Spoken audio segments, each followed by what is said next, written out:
Hey, Colleen. Hey, Michelle. It's been a minute. It certainly has. Yeah. Hi. We're back on the mic.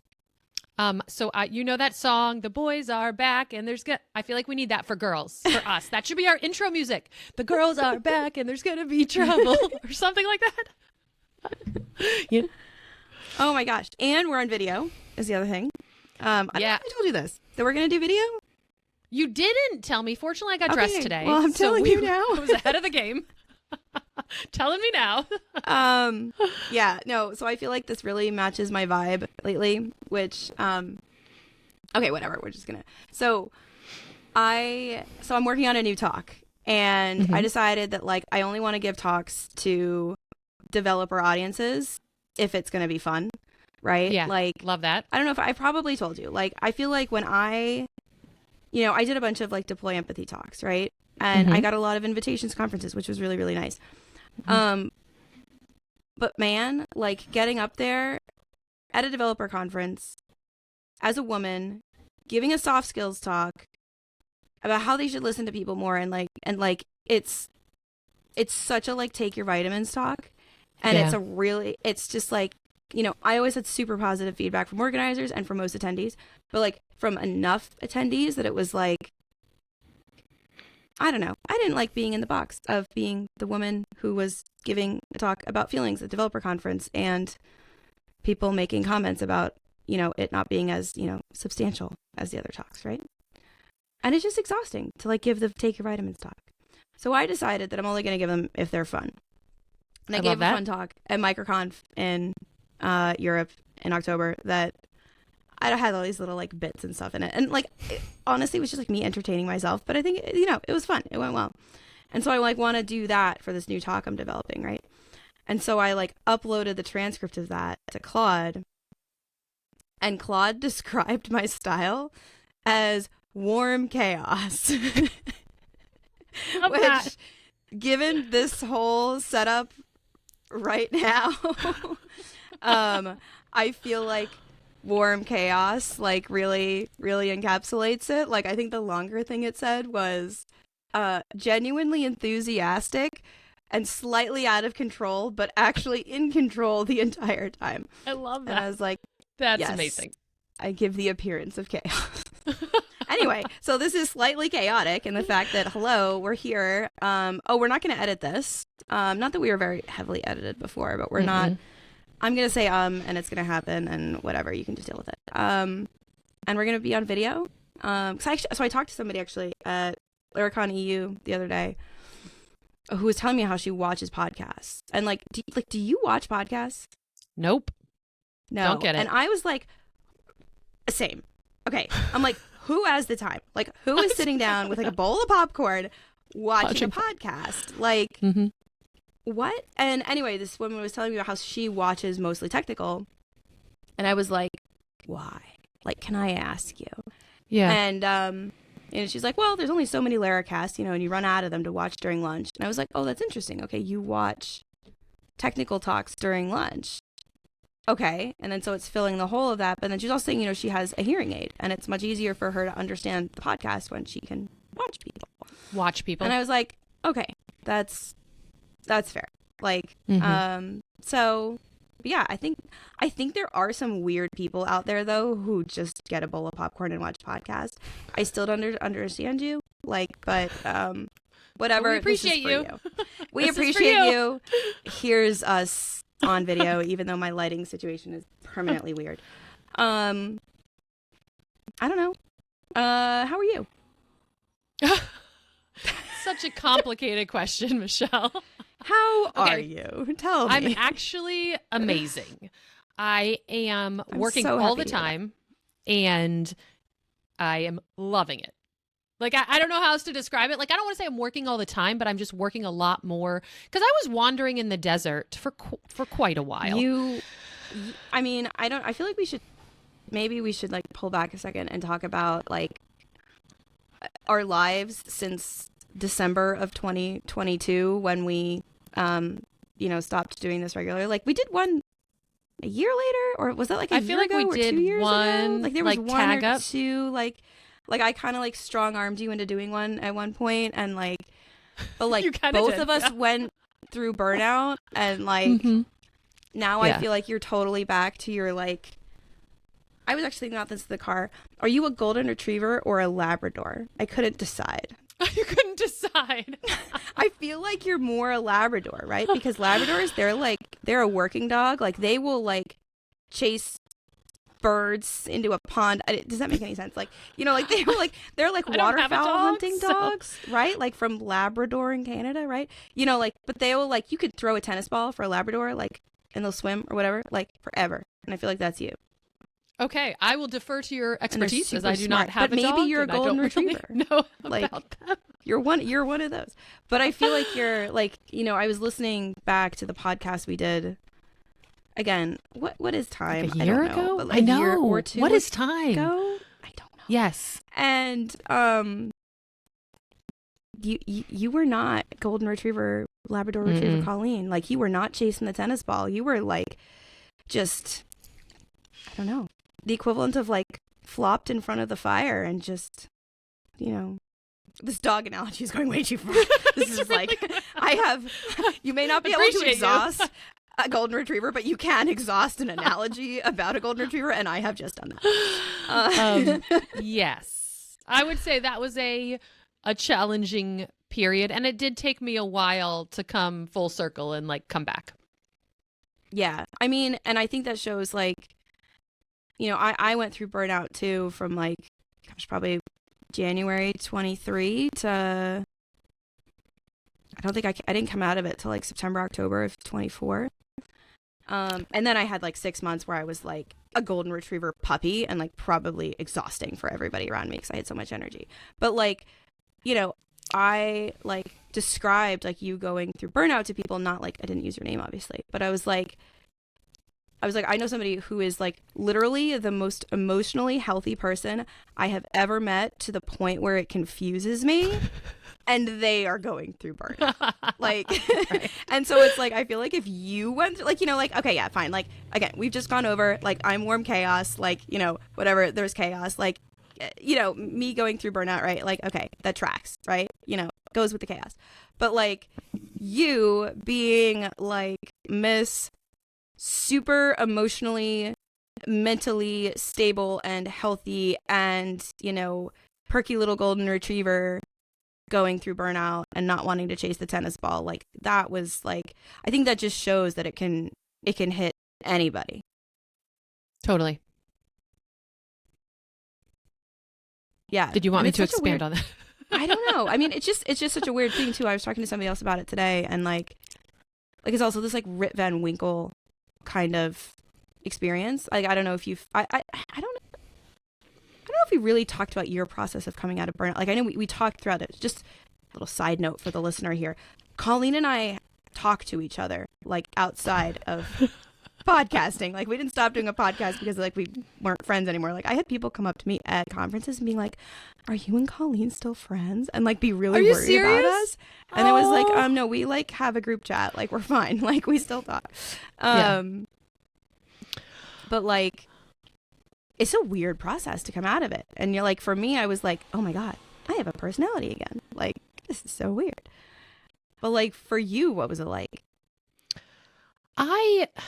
So I think I don't know that it was like a discrete event or a discrete series of events.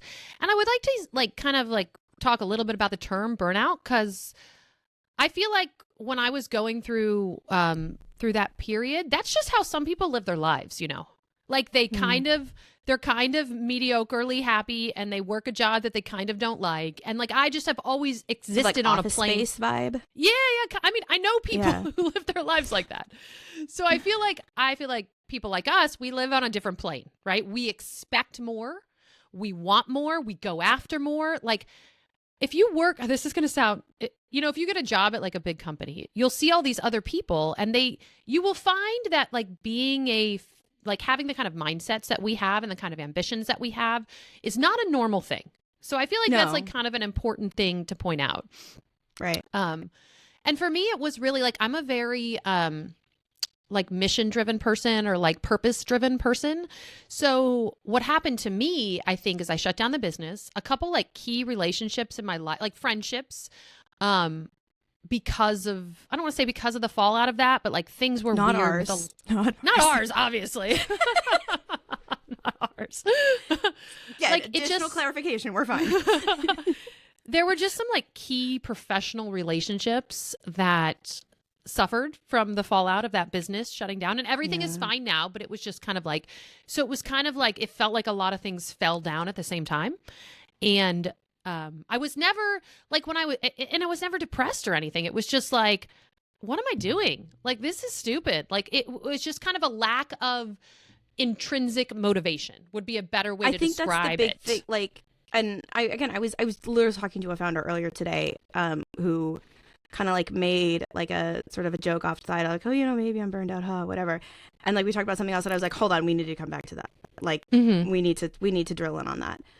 And like talking about like the difference between depression and burnout, like, yeah, burnout is like just not having that spark, not having that fire, and just feeling like you're walking through mud every day, and the things that used to excite you before like feel overwhelming, or you're just not excited about them, and you don't have that space to like have a growth mindset and be learning, right? And versus yes, but I feel like, I guess in my experience, it's this experience of like having an anvil over your head, and it's often some sort of external stressor that is causing that experience, and until you have that stressor removed, I'm so sorry. Someone is ringing my doorbell.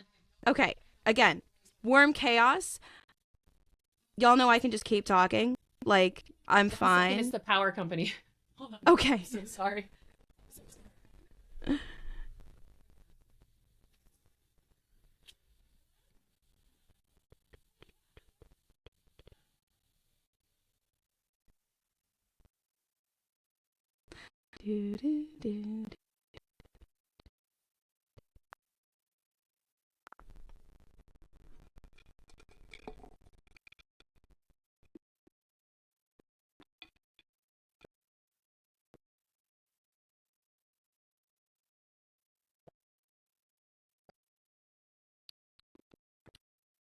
Maybe now's a good time for you to go get some water, use the bathroom, let the power company in at your own house.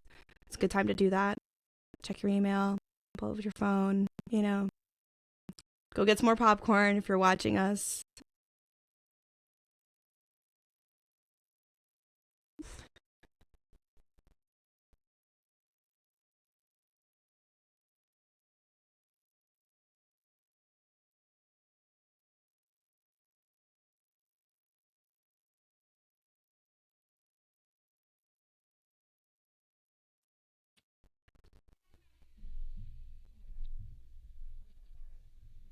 Okay, we can cut this section. We've just been hanging out without you. We're fine. Oh my gosh, I'm so sorry. The person watching, they just went to get more popcorn. They went to the bathroom. They got some water. They checked their phone. Like, they're good now. Okay. They back. also let the power company in at their house, so everybody is good now. I guess we're talking about burnout, right? Oh, the difference between burnout and depression, right? Yes. So burnout is like having this like anvil over your head, of like a stressor, like some sort of external stressor, right? And until you have that anvil removed, you can't get out of the burnout. Depression, I feel like it is also like, waking up and feeling like you're walking through mud and not having motivation. But to me, it's more of a chemical situation, rather like, I guess it can be caused by a situation, but like burnout is very specifically caused by a situation versus, I guess, as I have experienced them, like depression didn't necessarily have that like external stressor piece, and it was kind of all the areas of my life turned gray rather than just kind of, I see, really losing motivation like work wise. I don't know. Yeah, that seems accurate to me. That's just my experience. Not a psychologist, just play one on TV. I think for me it was like I started to be very concerned about how I was going to make money. And so to your point, it's like you have a stressor, and it's not until that stressor removes itself that you kind of are able to recover. And so it took me being like, oh yeah, I know how to make money. Like it will be okay that things changed. I mean, I think you also had so much, I mean, I don't know how much we want to talk about it, but like you had so much stress like going into it too. Like, I don't think it helped per se that like not only do you have to shut down your company, like you had to do it in public because you were podcasting through it. And like, so you very publicly oh man, had this failure, right? Like, and that was hard. Well, even worse, Michelle, is I felt the mantle of being the only technical female founder that had ever been on that podcast. And I was the only one who didn't work. Oh my God, I don't want to talk about it. No, it's fine. I mean, that's just should how, we just how like wait, we've started out in the first 15 minutes we've talked about how I don't like giving talks at technical conferences because I'm like the token woman and telling people to take their vitamins, and how you like didn't like being the one technical female founder on. Okay, this is really uplifting, really good start. Colleen and I actually are both really doing well now. Like I think we're kind of burying the lead here. Should we tell them how you're making money now? Yes. Do you want to tell them or should I tell them? Okay, I will tell them. So I have exciting news, listeners. I am now working for Michelle at Geocodio. As a contractor for 6 months, only not because I'm limiting to that, but because Colleen wants to go on to bigger and brighter things. And I fully support that. I know you do. I appreciate it. And can I also, I mean, since we're talking about it, I love it. Like, I think there is something as an independent person or like, say that. I'm serious. Like, I think there's just something that's so refreshing about having been independent and be independent. And whenever I come into a company, I usually have to be the expert, right? And so it's really refreshing to like work on a team and have other people that help prioritize things and have other people that care about the business. I don't know. I'm really enjoying it. It's been great. So I'm really enjoying it too. It's been really, really fun. And it's also, super fun for me, like so not only like working with your best friend's really great, but like, you're doing a lot of marketing dev stuff. Like, yes. And for a long time, whenever we need marketing dev stuff, it's me kind of being like, okay, well, we've got this like critical infrastructure work. I've got this product work. Like I've got all this other stuff that like engineering is working on. And I would really love this little thing to like help us automate this sales flow, or this marketing flow, or like whatever that is. And like, I just didn't ask for that stuff because I was like, there's so many other things going on and they feel so much more important. Like that I was like, I'm just not going to ask for it. And then we would have like a random day every 3 or 6 months when it like, the schedule actually kind of wasn't super packed. And I'd be like, hey, so there's this thing I've been really wanting. Like, do you think we could do it today? And it's like really awesome to be like, oh my God, like you're actually getting us set up with a CRM and like doing all of the work to like have everything dock to each other. And like, yes, by the way, okay, I got completely roasted at my mastermind a couple months for this ago. Like, so we did not have a CRM until like 2 weeks ago. I still think that's funny. Somehow we got to, multi-millions with without a CRM.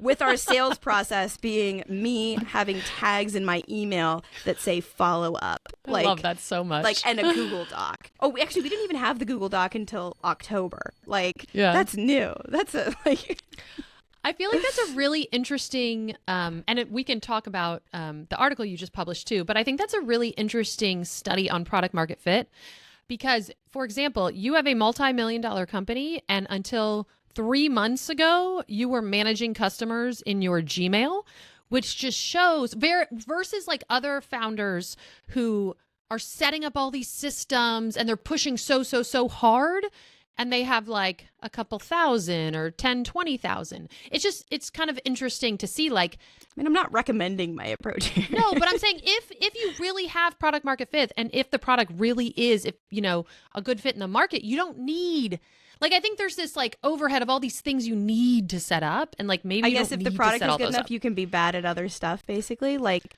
Yeah, kind of. You know, in the and last people like want it. Yeah, like I feel like there's just like so much table stakes stuff that we didn't have. Like, right? Like, you know, we have like, you know, I realized last year that we have 150,000 users, and like most of them, we've only ever sent them one email. I know. Like we didn't even have like, you know, any sort of life cycle email. And it's not because I hadn't heard of life cycle email. Like I wrote a ton of it when I was a product manager. Like I just didn't have time. There was so many other things going on, but it's like super table stakes. Like it's like really, really freaking basic. And the same as like, I feel like having a CRM is like kind of basic, like in terms of stuff you need. So like, I'm not necessarily recommending this approach per se, but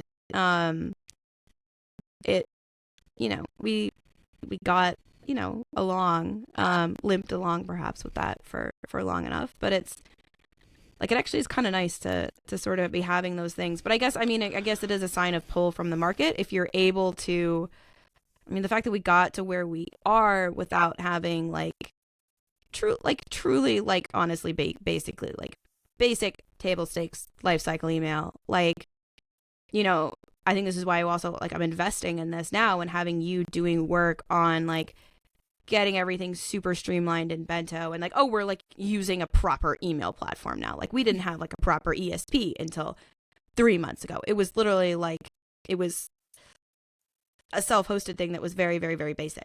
It worked, but like it was very, very basic. And it's so it's like really awesome because I see all these opportunities now. Like it's like, oh, if like we actually just like did the table stake stuff, like, we could be, you know, doing so much more. And yeah, like having you is like amazing because like you can do all that stuff, and I'm not like, I don't have to pull from like, okay, do I choose between servers on fire or not? No, Matthias is gonna be very upset with me. No, it's more like doing the work 10 steps down the line that prevents the servers from ever lighting on fire, right? We're not in those situations, right? It's like, actually it's very stable. Oh yeah, actually I should probably note now that we're hiring engineers, and our servers are not regularly on fire. I'm so good at my job. So this whole recruiting people thing and making the company sound like a great place to work for. A+. Like, yeah, you know, it's just hard to I guess for me, I would just always down prioritize the marketing stuff over product and infrastructure and that kind of stuff. So it's really awesome. Like we're getting all these systems set up, and I like have a marketing manager now. So it's like I'm not a marketing person. I don't know if that's become clear by my like lack of investment in marketing, but like, and so it's just like, it's really, really awesome. Good. It's been so awesome having you, and like you're on a call with me today, and like I it know. was so great. It will be interesting. So, you know, I want to turn this AI consulting pipeline building essentially into a full consultancy.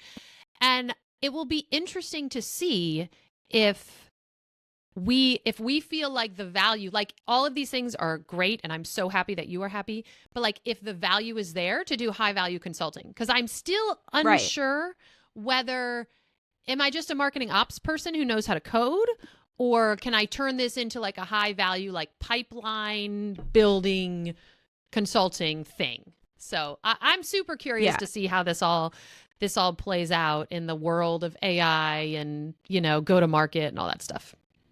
Yeah, I think, you know, something I'm super bullish on right now is AI tooling. And you know, I don't know did you see that Harvard Business Review article that came out a couple days ago about, the headline of it was that AI doesn't reduce work in organizations. Actually, now people are doing more work that they weren't doing before, which is often how technological change goes. But I think what the interesting bit about it, you know, to me, was how you have a lot of people who are not engineers doing engineering now, which is a nightmare for engineers. And I think that like something I'm really bullish on is the importance of having AI tooling and basically having boundaries around how the organization outside of engineering and within engineering as well, like uses AI, because I think at this point, you know, like people are going to use it. You can't tell them not to, you can't hold them back. And so you might as well do the equivalent of, taking little kids to a bowling alley, right? And you put bumpers on the side of the lane to prevent them from throwing the ball all the way over into someone else's lane, which, if you're a terrible bowler like me, you still do that anyway. But for most people, right, that is enough safety to keep them from causing chaos. And I think that's honestly what I need to name this episode is chaos. Chaos. Wait, what did you say? Controlled chaos or something? Warm whatever. chaos. Warm chaos. Yeah, that's what it should be. Warm chaos. Yes. Genuinely enthusiastic and slightly chaotic. So, but actually in control the entire time. And so having, in the same way that in your dev pipelines and stuff, you need to really be guiding the AI, right? It needs to know what your development principles are. It needs to know what your patterns are. It needs to there is a lot of tooling necessary so that it's not creating slop. But I think you also need that for the non-developers, right? As somebody I know, Ed Grosvenor, he was saying that they're doing a lot of those projects right now, in his consultancy. And they basically jokingly call it keep the head of marketing from deleting prod. Because that is a really serious issue. And so I think that is going to be, there's always things shifting with AI, right? But just based on the conversations I'm having the last couple of months, this seems like a very clear direction of something that is going to be a problem. It is becoming a problem. And even those of us who are in organizations or in social circles where everybody's using AI all the time and people know what Ralph loops are and they're using them and all this kind of stuff, that's a bubble. That's the AI bubble if you're using AI on a daily basis and using it at that level. Most people aren't. Most organizations aren't. Most organizations don't have shared tooling. Most organizations don't have these kind of guardrails on the engineering side, never mind on the non-technical side. So I am super bullish on you creating this consultancy out of it. And this is also why it's, intended to be a short-term engagement so that, you hang out with us for a bit. And you're in our little nest, and then you're my little birdie. I was thinking that too. You're my little birdie, and then 6 months or now or whatever that is, you can just fly away. It's so good we're doing a video. How did we not do? Were we just pantomiming stuff before? I think so. The amount that I talk with my hands, you can't even really see it because of where the camera is, right? Talk with my hands constantly, and so if people couldn't see me doing my little birdie thing, I know they're just missing out. They're totally missing out. I don't know. I've been on a soapbox about AI, and you're actually the one who wants to create a consultancy about AI. So do you want? It's a win-win. No, that's no. I think here's what we're seeing. Here's what I'm seeing. There's a lot of hype. And so separating from the signal from the noise is the hard part. Because you'll see on Twitter these things that are I replaced my $250,000 go-to-market engineer with AI. And then they'll have this pipeline that seems really complicated. I know how to build those. So I'll literally build it for one of my coaching clients. The human problems are still human problems. It's not just because you can't, here's an example of one that they're you get early signals from LinkedIn and you put them into clay.com to enrich, and then you put them in instantly and you kick off an email campaign. Yes, you can do all of that with AI, but cold email is still cold email. And you know what I mean? The human problems, how do you connect with people? How do you get people to respond are still human problems that are not solved by AI. So I don't know. I think there's a lot out there on the go-to-market side, but also the thing that I'm really interested in is kind of what you just said, where how do you bring this into teams? Stripe had that article about their minions. Did you see that? It was a couple weeks ago. Okay, I'll send it to you, or we can put it in the show notes. But this is Stripe. Yeah, of course, because this is a podcast. I forgot. So Stripe had this article about these internal AI agents they've built called minions. And they're basically little coding agents you can kick off in their own dev sandboxes, warm dev sandboxes that will open pull requests. But the thing that I thought was really interesting is they said they have 400 internal MCP servers on all of their processes and all of their documentation that these little minions access. So it's like really that shared repo. I know, right? It's like, so that is where I think the really like step functions are going to help us out, both on the marketing and the dev side. Exactly what you said, where it's like, how do you use this as a team so we are standardized on our processes, on our voice, you know, whatever it is.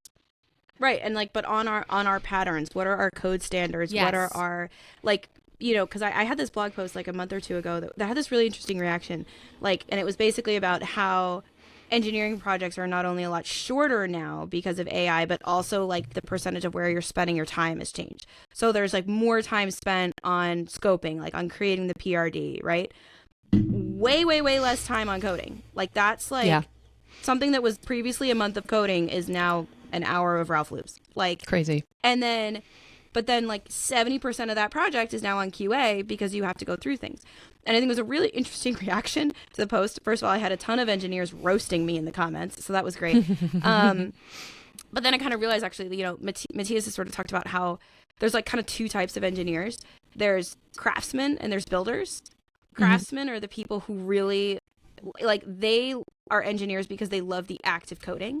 Like they love the actual, like the, you know, that part of the process, the actual like writing the code, right? That is where they get their enjoyment. And then the builders are the people who they are in it because they want to build something that solves a problem for somebody. And like they're in it because they want to have that feeling of, I just made somebody's life easier. Right. Yes. And so the people who are the builders, like they're having the time of their lives right now. The people who are the craftsmen are miserable and crying and hating everything because the part of their work that they loved is going away. And I really feel for them.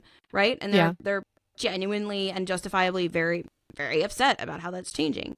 And so is a lot of the like craftsman type people who were not super thrilled about my graphic. Yeah. But also how like the role is changing towards doing a lot of QA. And like, let's be real, like that was never anybody's favorite part of the job. But like, but what I also noticed is that there's a lot of people who like, they didn't seem to have any sort of shared tooling in the organization. There didn't seem to be a lot of those guardrails that we're talking about around the actual, like the output of the code and making sure it was following good patterns and making sure it was following their development principles and like having that infrastructure around it so that you're getting good outputs from Claude or whatever it is you're using, right? Like you need that. And you don't want to be in this situation where, you know, okay, your marketing person is now like vibe coding all this stuff, and then your engineer has to spend all this time QAing it, and it's totally slop, and it like doesn't follow any of your practices. Like, and so I think there's a lot of opportunity around that because, you know, some of that reaction I got from people are like, projects are not faster now. We're just spending way more time on QA, and like leadership thinks it's faster because we're not coding. And then it was like, oh, but if you don't have that tooling, you're not going to see those productivity gains. Right. And I think organizations are very, very slowly starting to realize this. Yeah. Yeah, I think you're right. And, you know, as you said, like, it's not, it doesn't solve the people problems. Like, I want to say, I saw something earlier on LinkedIn. I want to say it was from Martin Erickson, who's the founder of Mind the Product. And it was like, speed was never the problem. Like, interesting. Yeah. It was the people, it's the organization, it's the prioritization. Like, you know, I was on another podcast a couple months ago and saying how, like, you know, if you add AI into an organization that already has a clear product roadmap, already has a clear idea of what they're doing, who they're solving it for, and why, and then they just needed more resources, they're going to start shipping like crazy. Like, you know, humble brag, but like us. But then if you put it into an organization, which is like some organizations I've heard about or seen or been in, like that doesn't have a clear product roadmap, or the CEO has shiny ball syndrome and is just chasing different things left and right. There's no clear vision. There's no clear sense of who are we? Why are we doing this? Who are we solving it for? And the organization isn't around, like, aligned around that. And you were already kind of just sort of running in circles. Like, if you add AI into that, you're just going to run in circles faster. More like, circles. You're not still going to be making forward progress, right? So like you need all of those other pieces to be working together as well. Yeah, that makes that sounds right to me. Yeah, as it does to me. That's why I just said it. But That's why I said it. I feel like I keep getting on a soapbox. Yeah, I mean, but you're not working for me full time, right? Like you're right. So you're doing other stuff. I'm working for you. I'm doing the coaching, and I'm just experimenting. So this is why. How much coaching are you doing? Not a lot. 2 people. Is it like people that you did marketing gym, the SaaS marketing gym with? Yeah, a couple people from SaaS marketing gym just rolled off to do individual coaching. Nice. And this is what I love, right? So I went through this whole thing where I thought I needed to get a job. So I did this whole looked for a job thing, which was terrible, by the way. Anyway, I feel like we have to pull back on that. I mean, like, should we talk kind of explains that? Well, it kind of explains why we ended up here, that like you were reached out to by a fang. And yes. Oh, right. The fang that shall not be named and then you let publicly. The fang that shall not be named, or a fang-like organization, I guess, that shall not be named, and reached out to you. Well, this is the crazy thing is I wasn't looking for a job. You weren't looking for a job. You had your consulting clients, and then because this seemed like a sure thing, because they were so enthusiastic about you, you let the consulting clients drop off, and then. After 3 months into this process? 3. Mm-hmm. They finally got back to you and told you the team had been eliminated? Yes. Okay. Can you, I haven't told this story publicly, and they said it might come back, so I don't want to roast them too hard in case if they are going to offer me a lot of money, I would probably still take the job. But, yeah, it was just this crazy thing. We'll delete this off the internet in that case. I know, right? It's never happened. Offer me a crazy amount of money, then I'm going to say yes. But no, it was this crazy situation where I was doing the consulting, but I was emotionally still kind of like, what am I going to do? Yeah. How am I going to turn this into a sustainable thing? And they reached out, and we had 11 interviews. 11. It goes to 11. And I mean, it felt like such a sure thing for them to then eliminate it. Like, it wasn't like you didn't get the job. It was like, we're eliminating the job, but it might come back in 3 months. So we'll let you know. I was like, oh God, this is ridiculous. You can't plan your life around that. Oh, anyway. Yeah. So it's been lots of exciting things happening. And you're like, what should I do? And I was like, I don't know. I've got stuff you can do. So where I wanted to go with this, though, is having the position with you has taken off. I didn't even realize the stress I was carrying about how am I going to make money until we signed a contract. Now that has been lifted, I have found that the non-work days, I have so much energy to explore other things, right? So I am deep because I'm we all know my goal is to be wealthy, so I can buy this house that I'm currently renting, which is insanely expensive. So you can afford a, $10 million, 800 square foot house. I know, right, in California. On the beautiful California island you live on. Thanks, California. So wait, where was I going with that? Your goal is to be wealthy. Goal is to be wealthy. And so I'm on your non-work days. Okay. So I have all this energy now, which is amazing because it's not existential crisis of oh my gosh, how am I going to pay my bills? It's okay, I have this time. I'm going to use it. I'm really motivated after that interview shenanigans too. So I'm like, how can I use this to build something that is an asset, whether it's a consultancy or I really think it's going to be productized consulting because I think starting we could have a whole nother podcast about starting a SaaS from scratch and how to do that. But I think I'm going to go productize. We did a whole podcast about that. Well, that was a year ago, years. so I feel like we can do it again. We kind of did, yeah. I mean, we just if anyone wants to know listen to the podcast about starting a SaaS from scratch, just go back to August of 2020. Not that anybody wants to go back to August of 2020, but oh gosh, that was crazy times. Anyway, so there's a lot now. Yeah. See, when I podcast with you, I get totally off topic, which is super fun because we're so close. But this is definitely chaotic. Sorry, I have ADHD. So like, okay, so you want to do productized consulting, which I think is smart also because every organization is going to have their own level of weird, right? Like, again, this is and I think this is like a frustration I hear from engineers all the time that like you can't fully systematize and organize how weird people and organizations of people are. Like, they are all so different and so different. Weird in their own ways, and you can't like put one set of things on all of them. And this seems to be like deeply existentially frustrating to like every engineer. Like, you know, it's like, why can't everybody just pay with a credit card? Why do we have, you know, like, just, you know, all of those things. Like, so I think of productized consulting, especially when everything is moving so fast, and so like there's just so many moving pieces and so many personalities and like just so many different pressures too on them, that I think it really makes sense to do productized consulting. Like, have some sort of like your own tooling or whatever it is to like that people can deploy and then build off of to, you know, reach that goal of people shipping things faster, but also the head of marketing not taking down prod. Yeah, there's that too. So it's been great. So I am great. I am all in on OpenClaw. I don't know if I told you. Are you? I have fallen down the hype cycle. I don't trust it. I love it here. No, I love it. I love it here. I feel like it's. So I understand why you don't trust it. I'm surprised. But you have to understand, you it's are only not a risk taker.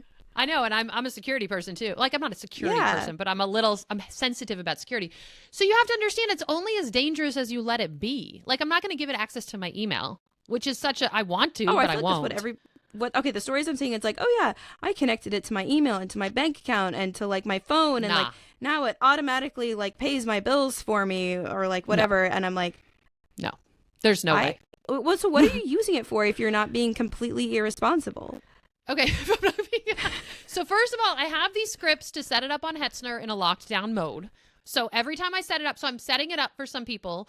And every time I set it up for them, like I set it up with my script, so it's a lockdown mode. So really I'm just using it for content right now, for content generation, for SaaS. And so I connect to Google Search Console, I connect to the SERP API, I connect to Keywords Everywhere.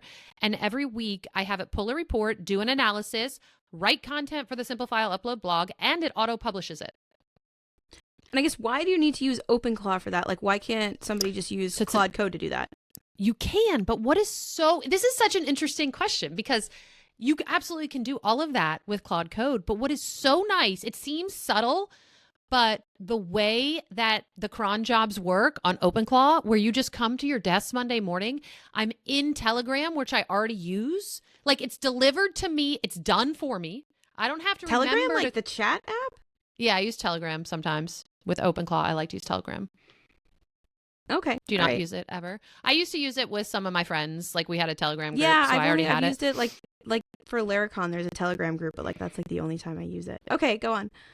But so it's such a subtle difference, but having it done for me, like I literally don't have to do anything. It's done for me and it's delivered to me where I already am. Like, I have Telegram on my phone. I have Telegram on my computer. Like, it's fundamentally different than finding the right repo, going into Claude Code, being like, hey, kick off this job and do this thing. You don't forget to do it because it's done for you. And I think that's the thing about this stuff is, especially some of these marketing or content automations, like, people don't post on LinkedIn because they just forget, or they don't make the time for it. They don't post new blog articles because they don't make they know or they like should. It's exhausting to post on LinkedIn in like LinkedIn format, you know. Yeah, so that's why I like it so much. It's not fundamentally any different than Claude Code. It's just the done for you where you already are. Okay, and I guess you haven't connected it to, you know, like, I don't know, your grandmother's pacemaker, so it's like probably not gonna like destroy anything, right? Which is like a lot of the use cases I feel like I see. Again, I guess we talked about all like the AI hype, right? Yeah, like there's the people who are, you know, having the posts blow up on online, like, because they're the ones who are doing just the wackiest and. But like, that's what I'm saying is that's like, not really working. I think all of those people, if you click through to any of those articles, because I have actually like read them, all of those people are trying to sell you something. Like, just remember that. Yeah. Like, the one guy's trying to sell you his SaaS to monitor GTM, and he's telling you about GTM workflows. Another guy's trying to sell you a course. Like, I'm not saying they're bad people. I'm not saying they're wrong. I'm just saying those workflows do not have the impact people are making it sound like they do. But I also believe they might someday, which is why I am investing the time and the energy into building them and learning about them and seeing what's possible, because they don't today, but maybe they will someday. Have you like publish this anywhere? Like if someone is like, oh wait, shoot, I need that thing to like automatically write me these blog posts based on all this stuff, like because I know like you can publish a skill for Claude Code or what. Like I actually did this myself last weekend for this like shift score framework, basically to figure out like which features you should prioritize and stuff like that. We'll talk about that in another episode. But like okay. I published out a Claude Code, or you know, you can use anything with it, like an open skill for it, so that anybody can just run with it. But like I'm just curious if anyone's listening is like, oh shoot, I need that marketing thing, that sounds awesome. Like have you so here's what I did, or? I have a YouTube video on it and I posted to LinkedIn. I had 2 people reach out and ask me to set it up for them. But I don't really think so. I thought about, should I get in the business of setting up secure OpenClaw and charge like $2,000, but that seems like low hanging fruit, so I don't think I'm going to do that. So not really, I guess is the answer. Not really. But I guess somebody could just set that up, right? It's like, yeah, that's the wild thing about how it's just, I mean, I don't want to say just, but it's like magic. Like you just like write the PRD and then it just kick off Claude Code or whatever, and it builds you the tool that you need. And then, you know, the code is no longer the valuable part. Like it's the thinking behind it and what it does, which is a total shift. Total shift. Well, it's the same thing with content, right? Like, so I'm deep in the, you know, content is no longer, the amount of content is no longer a differentiator.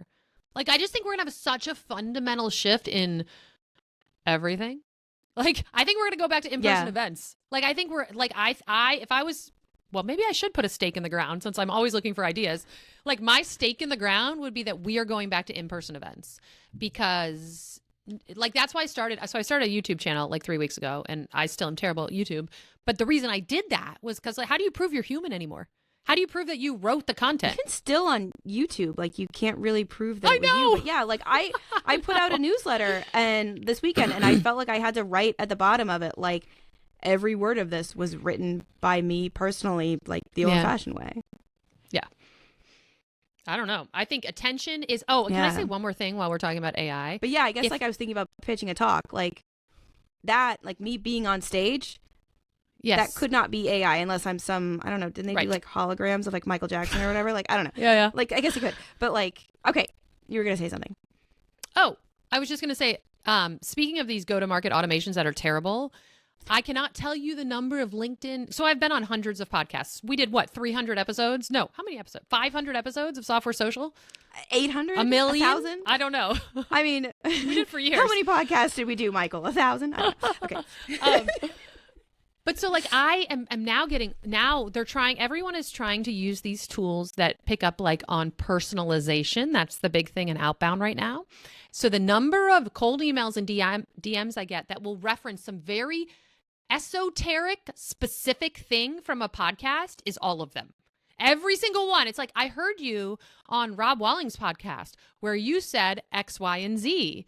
I think it's super interesting. And I'm like, bullshit. You didn't hear me. Your AI scraped YouTube. And dude, pulled out this social so glad signal. that I nuked my tweets like a couple years ago. Yeah. And like, I basically only tweet now when I'm like at a Laravel event, because a lot of Laravel people are on Twitter. But like, that is... It's so disturbing. It's so disturbing. Like, but meanwhile, like my cold email. Okay, so honestly, I'm not getting those, even though I had 300 podcast episodes. So I guess people don't want to sell me stuff that much, even though I still get a lot of cold email. You know what cold email I'm getting? It's about pianos. Are you getting the piano cold email? I don't look in my spam folder. I found somebody else in Tiny C the other day who's getting the piano cold email. Piano email, and it is so weird. Like I'm gonna read it to you, because like honestly, if like if I were a reporter, like I would be like, what is the story behind the piano like cold email? Like I can't even find it. I posted it in a channel somewhere, but like it's so bizarre. It's like somebody trying to sell me a baby grand piano. Like, so weird. It's so hold on, I have to find this. I can't okay, hold on, wait. Is it here? No, I can't find it. This is great podcasting. I had to go let the power guy in, so the gas and electric, whatever true. he was. Oh wait, I found it. Okay, hold on. Okay. Subject line: looking for a baby grand piano? Sure. Hello, support. Trust you're doing fine. A friend of mine is giving away her late husband's Yamaha piano to an instrument lover.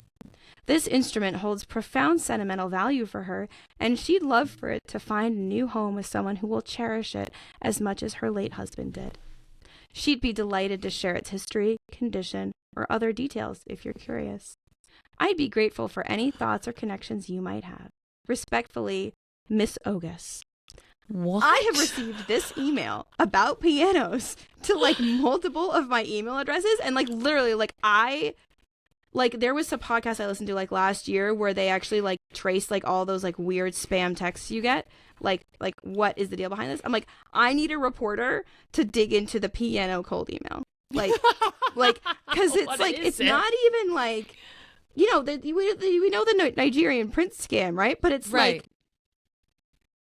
Who in their right mind is gonna be oh yeah, of course this person halfway around the world is just gonna put a piano in the mail. So weird. There's some scam here, and I'm just so curious about what it is, but I don't have time to follow the thread myself, so I hope someone out there does, because please report back there's probably a really great style section article about this. You know what I mean? Yeah. There is a if there was a TechCrunch style section, this would be in it, right? Yes, or maybe Planet Money. Maybe Planet Money would do it. Anyway. Yeah, that's super creepy. It's so creepy. We don't have time for me to read, but it's super creepy. Again, I guess we kind of keep coming back to this, but especially as women, it's an extra level of I really hate getting those cold emails that are oh, my coworker Dave and I were just talking about you over lunch. And I'm you're nope. That's weird. I don't think you realize how weird that is, and not a compliment. I don't this does not make me feel good about you or your company. And also, I know this conversation didn't happen, and so you're literally you are lying to me about how creepy you are, and just there's so many levels of me being right, okay, this person does not have good judgment. I am never buying anything from them ever. Yeah. So anyway, cold outbound. But a lot of people get a lot of really good results from cold email, and we shouldn't well, okay, so I feel like a lot of people have a lot of success with it, and blah blah blah. Okay, it's just all right. I've gotten that disclaimer out of the way. This whole social selling, trying to personalize, is no longer the game. If you're doing cold email, that's not the game anymore. I think the game is you meet the person where they are with the right offer, and they will respond. Right? You don't need to bullshit them and that's with kind of the basics of sales. That's right. That's the basic of sales. Are you selling what they need at the time that they need it? Bullshitting them with fake. I saw you here, I saw you there. Literally, it's almost a red flag to me now. It is a red flag. Yeah. If I read that, I'm you're full of shit. Excuse my language. I guess it's our podcast. We can do whatever we want. We can swear. This is an NPR. I know. I feel like I've been editing myself. I guess. Oh, I do know. I mean, some people did listen to it in the car on the way to drop their kids off at school. I apologize. Which and which I get it. We're not a murder podcast. You know what? I think, I hope those parents who are listening to it, I hope their kids sitting in the backseat say what my parent, I would say to my parents when I was a kid, whenever they would swear in front of us, which was, I hear worse at school. Which is true. Which is true, I guess. Okay. This is the time we had allotted for this. We did not. Did this make any sense? I feel like we were just we did not. There was no plot. We literally did not prepare for this. All Clearly. of the warm chaos that people have experienced was genuine warm chaos. Yes, it was. So one of my conditions of hiring you was that you podcast with me again. Oh, I didn't know that, but I'm here for it. No, I'm kidding. It's kind of a joke. Yes. No. So am I paying you for this? I don't know. These are really good questions to ask on air. And I don't know, we're going to try to do this like, I feel like every other week. I feel every like other once a week. month Is that what we said? We didn't agree on anything. I'm just bringing it. I mean, I feel like once a month is not enough. What do you think? We can talk about it offline. I feel like we were thinking about once a month, but I don't think, because then you just end up doing, like, what did you do the last month? Like, like, rather than us just being, caught up and chaotic. Again, I'm all about the chaos today. It is also 9 p.m., so I think I'm getting a little bit loopy. Yeah. Because when your workday starts at 9 a.m., your brain slips a little bit at this point. I like Crazy Michelle. I'm here for it. I'm here for it. All my other podcasts are so organized. Like, I'm here for this total chaos. I mean, that's what we are, right? Like, we are the, what you listen to while you're walking the dog or whatever. Like, it's, this is not your hard technical content podcast, right?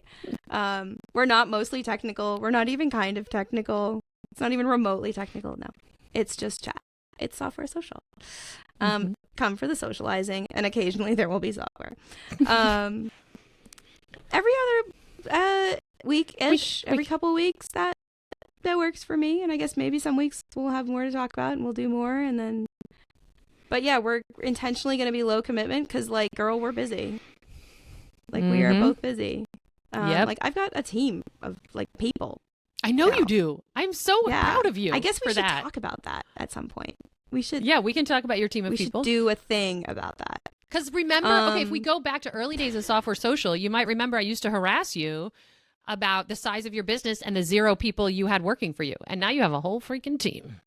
See, everybody out there who's like, I wish I had founder friends. You know what you've learned from this podcast is that you have founder friends and then they just roast you all the time. Like, that is like what you're signing up for. So, like, you are better off at just being you, like walking through a field with your dog and, like, nobody else to roast you about your decisions. Okay. I do love you, though. I do love you, and I love my mastermind. So thank you for roasting me, all of you. I do need it. I do need the accountability. Yeah, we'll talk about that at some point. We've got time. Not today. But we've got time in general. I guess I have to go set up, like, a YouTube channel, or I don't know. Part of me is like, just have Claude do it. And it's like, I could just go over to YouTube and just make it again. That's right. I guess I'll have to edit out that whole thing in the middle about the power guy and me just, like, standing here, like, humming to myself. Oh, that would be funny if you left it in. I guess you should cut that out. It just, like, goes on, though. Like, it's not even, like, one of those jokes that's, like, because there's some jokes that, like, they keep going, and the fact that they keep going and they're not funny makes them funny. I don't think it ever gets to that point. Like, it was not... It didn't have that much potential. And I was gone too long. Honestly. I had to, like, walk him all the way into the house. And I'm just, like, literally standing here, and I'm like, da-da-da. I don't know. Maybe we'll leave it in for the YouTubes. The people on the YouTubes, they can enjoy that because I do tell them, like, it's a good time to go take a break. And everybody who's listening to this, me, like, what is she talking about? You'll just have to go watch it on YouTube and find the random spot where Colleen leaves to talk to the power guy. It reminds me of that time we were podcasting and there was, like, was it like leaf blowers or something outside? No, there was like a landscaping apocalypse outside that day. Yeah, like, I remember that. They actually cut the cable, the landscapers. Like, they just cut the cable. You lost internet in the middle of it. I lost internet in the middle of it. Yep. They literally, I was like, what is happening? They were trying to trim a tree and they just got the internet cable when they trimmed the tree. Whomst amongst us.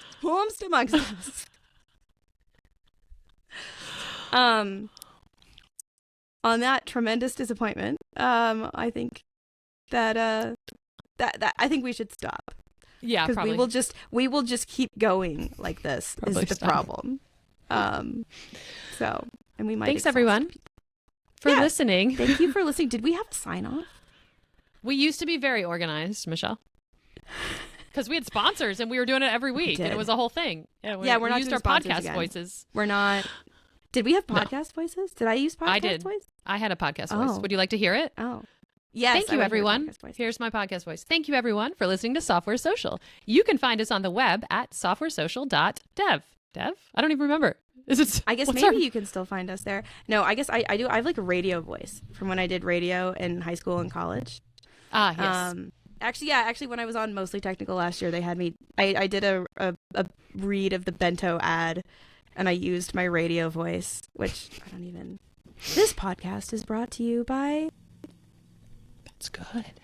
This bottle of water, because I'm getting over a case of bronchitis, and I have been muting myself and coughing and drinking water this whole time. To learn more about this bottle of water, go to my desk.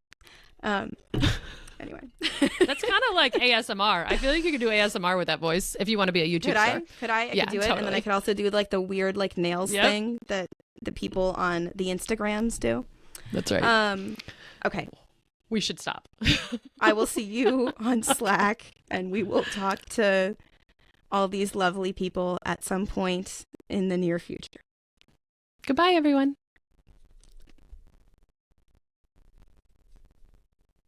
Oh, I shouldn't press leave. Wait, I just... You know, you can't leave. You have to stop the recording, and then you have to wait for it to I'm upload. Stuck. Don't leave.